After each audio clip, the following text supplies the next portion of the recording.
Hello guys, मेरे YouTube channel विजय गुरु में आप लोग का स्वागत है। तो आज हम क्लास 10th का प्रश्नावली 4.4 का क्वेश्चन नंबर 3 को आज हम डिटेल में समझेंगे। हालांकि मैंने 1 से लेकर 2 तक ऑलरेडी कंप्लीट करा चुके हैं। अगर आप नहीं देखा तो मेरे डिस्क्रिप्शन चेक करें, आपको सभी के सभी वीडियो मिल जाएगा।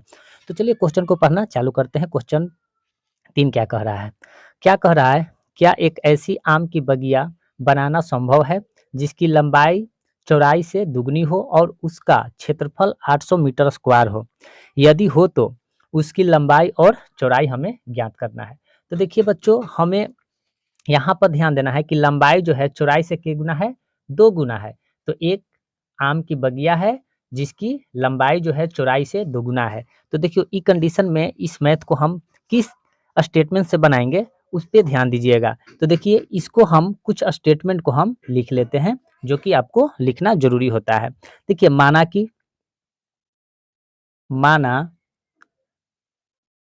कि बगिया की चौड़ाई हम मान लेंगे x मीटर। हमने मान लिया बगिया की चौड़ाई कितना मान लिया? x मीटर मान लिया। ओके, इसलिए लंबाई क्या हो जाएगा? लंबाई से चौड़ाई के गुना है? दुगना है। तो लंबाई बराबर क्या होगा? दुगना पूछ रहा है तो चौड़ाई 2, हमने चौड़ाई ये हो दुगना कह रहा है तो 2, हमने चौड़ाई कितना माना था? x माना था। तो लंबाई हो जाएगा चौड़ाई से दुगना, हमने यहाँ पर इस प्रकार लिख दिया। ओके, जैसे जैसे क्वेश्चन कह रहा है जैसे जैसे लंबाई चौड़ाई से दुगना है तो ये लंबाई हुआ और चौड़ाई से कितना है? दुगना है। तो ये इस प्रकार हमने मान लिया। तो ये हो गया हमारा दुगना, यानी 2x हो जाएगा। तो देखिए बच्चों, और उसका क्षेत्रफल जो हमें दे रखा है 800 मीटर स्क्वायर दे रखा है।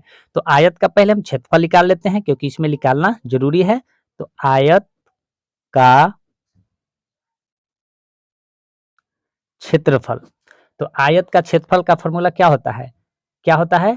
तो ये होता है आपको लंबाई गुने क्या होता है? लंबाई गुने चौड़ाई होता है। ये आपको फॉर्मूला होता है। ये फॉर्मूला लिख दिए। ओके, तो आयत का क्षेत्रफल तो हमें ऑलरेडी दे रखा है 800, तो 800 लिख दिए बराबर लंबाई क्या है? 2 है, x है, 2x लिखे और गुने चौड़ाई कितना माने थे हमने? x माना था, तो यहाँ पर x लिख दिए। तो ये इस प्रकार हमने लिख दिया। तो आयत का क्षेत्रफल 800 इक्वल टू लंबाई गुने चौड़ाई, इस प्रकार हमने लिख दिए। तो देखिए 800 बराबर क्या हो जाएगा? 2x स्क्वायर हो जाएगा।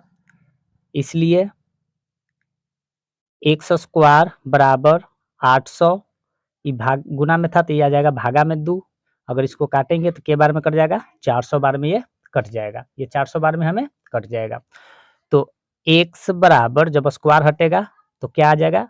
रूट में आ जाएगा। तो रूट कितना हो जाएगा? 400 हो जाएगा। तो x बराबर प्लस माइनस क्या होगा? 400 का वर्गमूल क्या होता है? तो 20 होता है। ओके, 400 का वर्गमूल क्या होता है? 20 होता है। तो देखिए प्लस माइनस, तो एक बार क्या करेंगे? प्लस का चिन्ह ले लेंगे तो एक हो जाएगा प्लस 20। ओके, एक बार माइनस का चिन्ह ले लेंगे, यहाँ पर लिख देते हैं माइनस का चिन्ह ले लेते हैं, तो एक बार माइनस में हो जाएगा 20। तो आपको देखिए इसमें आपको ये प्लस का 20 है और ये माइनस का 20 है, तो यह ऋणात्मक है। माइनस 20 जो है ये क्या है? ऋणात्मक है। तो यहाँ पर लिखेंगे यह क्या है? ऋणात्मक है। इतना आपको स्टेटमेंट लिखना है। बगिया की भुजा ऋणात्मक नहीं हो सकता, क्योंकि भुजा ऋणात्मक नहीं हो सकता। यहां पर आपको लिख देना है हो सकता। ओके, तो इसलिए हम ये धनात्मक को लेंगे तो बगिया की भुजा हमें क्या हो जाएगा? ये हमें आपको यहाँ पर 20 हो जाएगा। क्या हो जाएगा? 20। तो x बराबर क्या हो जाएगा? 20 होगा। ओके, x बराबर 20 होगा। तो बगिया के हमने क्या कह रहा है? यहाँ पर हमें उसकी लंबाई और चौड़ाई हमें ज्ञात करना है। तो यहाँ पर लिखेंगे